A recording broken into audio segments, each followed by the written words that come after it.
Today we're doing a grilled cheese challenge. My daughter challenged me that her grilled cheese was better than mine, but I took mine and times it by 10. Today we're stuffing this fried cheese sandwich with some pretty tasty treats. First off is going to be the new Cheetos mac and cheese fire.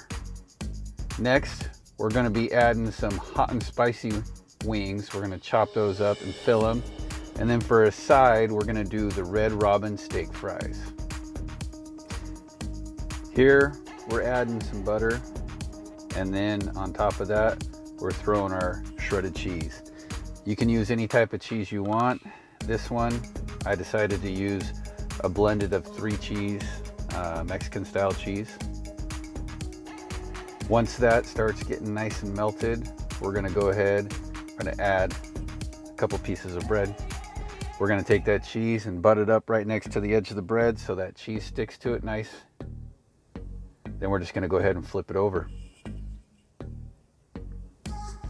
Once we get that flipped over, we're going to go ahead and prepare our chicken. We're going to chop that up. After we chop that chicken up, we're going to turn around. We're going to throw it inside of our grilled fried cheese sandwich.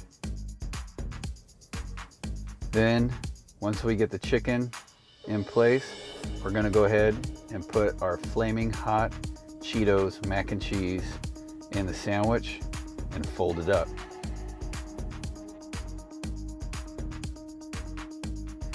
Now we're getting ready to serve this, so we want to go ahead, cut it in half. We're going to cut it diagonally. Man,